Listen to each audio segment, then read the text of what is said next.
Hi everybody, welcome back, and today I'm going to get right into this. So if you haven't done so already, please click this link up here and watch the video where I came into this bin where we had set the trap. I had just initially my intention was to just give it a quick look-see to see what was going on, and we realized that the bin was super dry, which was kind of what we were going for. We were hoping to dry out the bin and force all of the worms to go into this bait trap. Again, look at all these bloody mites. The issue was that I thought that the holes were too small and maybe not enough. There's bedding in here, can't see any worms. There are worms in here, but they're probably further down. We're going to take that out now. And there's a bit of a smell coming from in this. There was some food, there was some rice and stuff that was going in here, and I can just smell that fermenting below.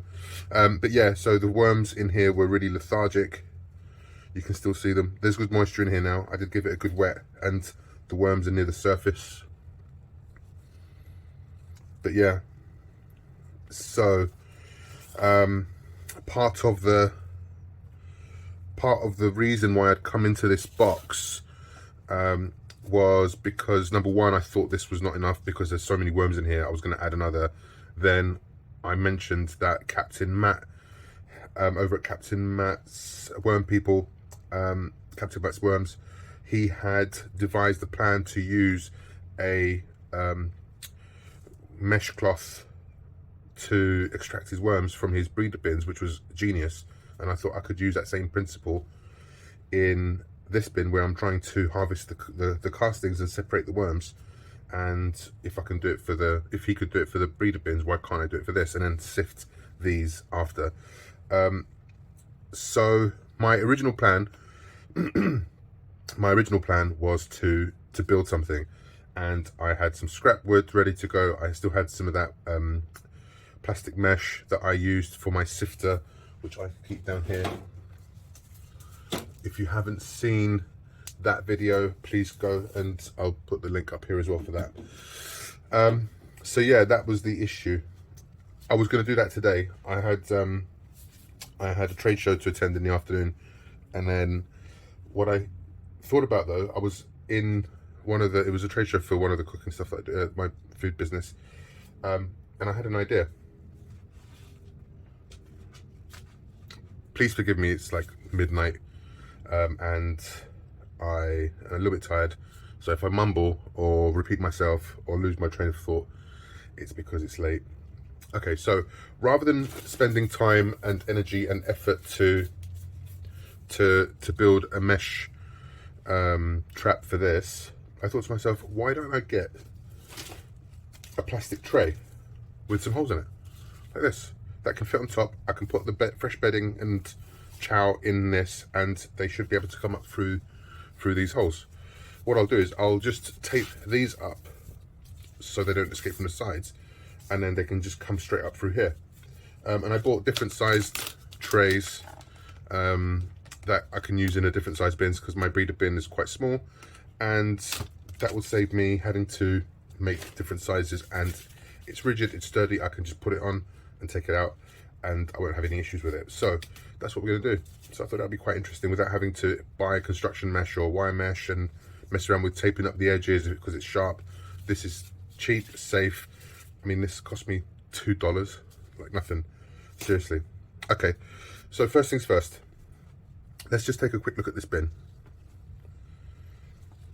I did add a lot of moisture to it because it was seriously dry, and these guys were seriously lethargic. And now you can see the difference. If you watch that video, you can see the difference between them yesterday and now, basically. So I think it's been 2 days though since I've checked in. Realistically, I'm just thinking about what days these videos are going out. So there is quite a lot of moisture in here. I'm just going to remove these by hand. And I'm supposed to be sifting these sprouts out. This is from the pumpkin that was fed, I don't know, 2 months ago. So these guys are going to be enjoying this bedding for quite some time still, I think, until it dries out. Maybe I was a little bit overzealous with my with the amount of water that I put in it, but I was literally really stressed out with the amount of with how dry they were. But this bin is always really, really good to me. It just constantly, look at all these, look at the different, just the different sizes of worms, different maturity of worms in here. You've got, you know, worms that are a couple of weeks old. You've got worms that are, you know, a couple of months old.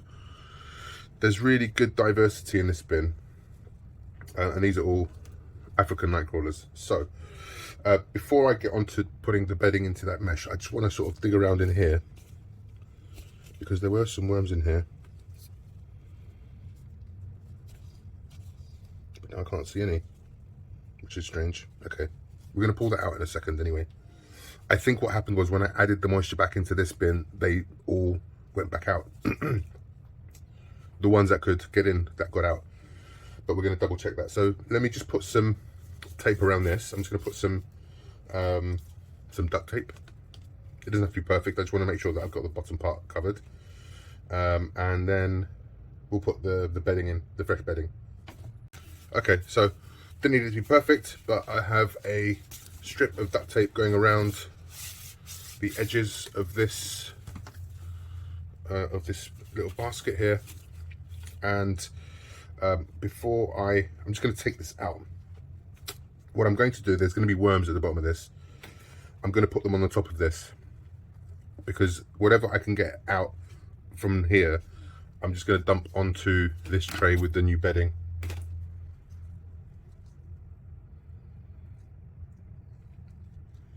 So you can see, I mean, there's no holes on the bottom of this, but there's worms stuck to the bottom.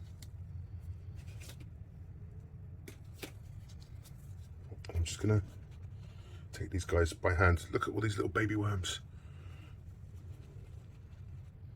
Just dump them into there. It's just gonna make my life a lot easier in a minute, and it'll give them a helping hand to get into that new bedding. Okay, so now that that's done, I'll just gently try and take these guys off the sides before I put it down on the counter. Okay, so I'll just remove these sprouts on top of there. I'm going to give this a good fluff. Wow, look at all these worms. Their population just keeps on exploding, just more and more.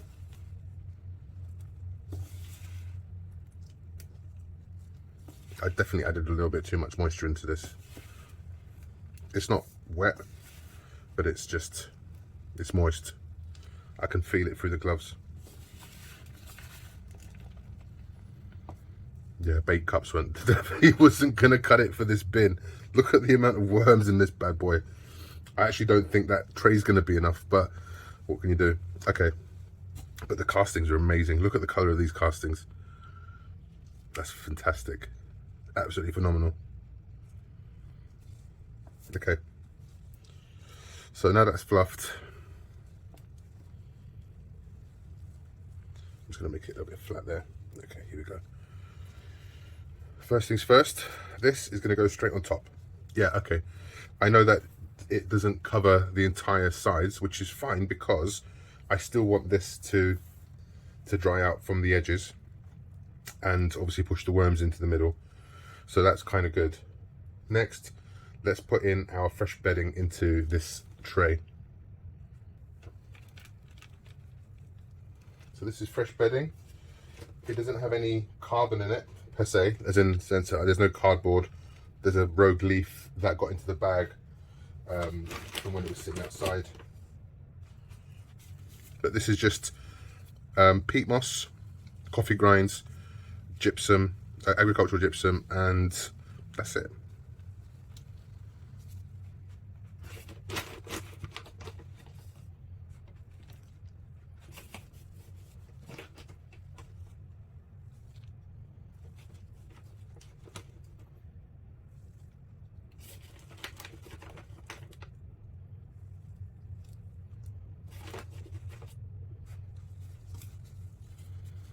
So lovely, fresh, wet bedding.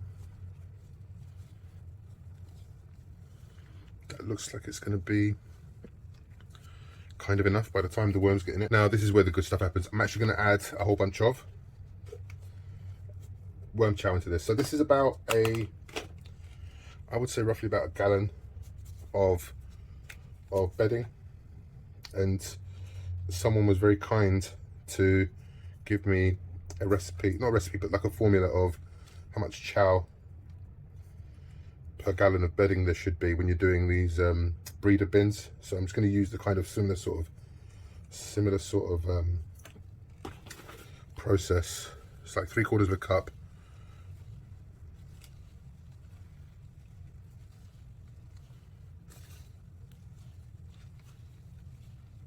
Give that a really good mix.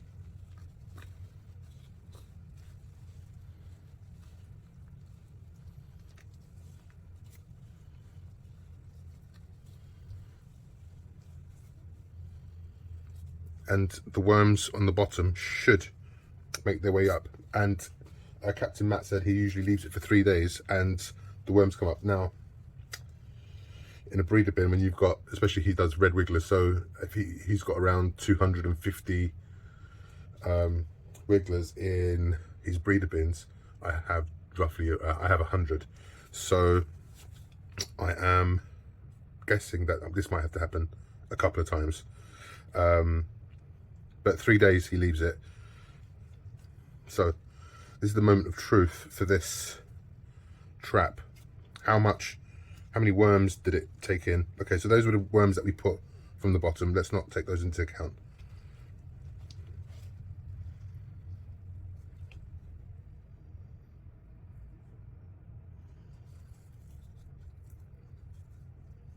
I'm not going to lie to you, that stinks.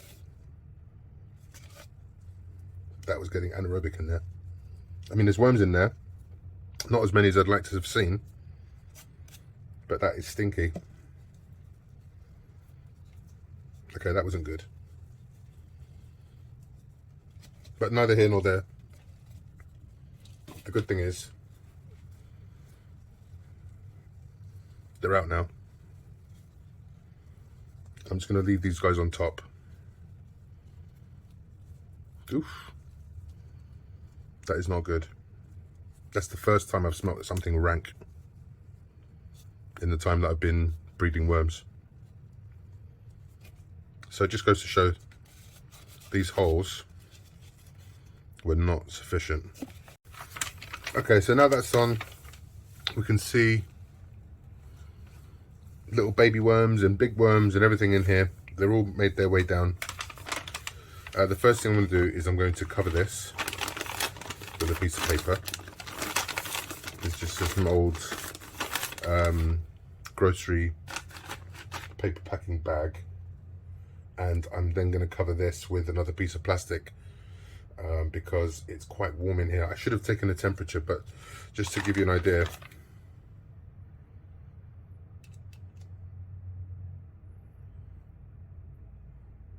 (76°F). It's getting warm in Dubai now. Coming to the end of February, it's hot. It's around 31, 32, 33 degrees Celsius, which is mid to high 80s in the daytime. Let me just cut a piece of plastic for this now. Cool. I'm not going to add any more moisture to it today. That bedding was quite wet. It's got that nice feed to it. The other stuff that I put from this bait trap, it had rice in there. I think that's what made it stink, because it starts to ferment. It's sweet. It smells like sake. Just a small piece of plastic I'm going to place on top of here, and that should do the trick really. There's some of these ventilation holes on top of where I didn't cover them with the tape, so that's going to help with ventilation in there. And 3 days, he said, so we're going to check back in 3 days to this bin specifically and make sure that we don't have anything going on. I'm still going to give it another level of protection by putting that rank piece of cardboard just to just to cover it up a little bit more, just to protect the moisture in this top bin, in this top basket. But yeah, that should be good. My only concern is really just the fact that the bedding on the bottom, the castings are quite considerably moist, and I was hoping that they wouldn't be as moist as they are today. But I didn't put the AC on today, so, and I had it covered, so that's probably why. But yeah, it would definitely be interesting. So I'm just going to do this again, just to give it a double check.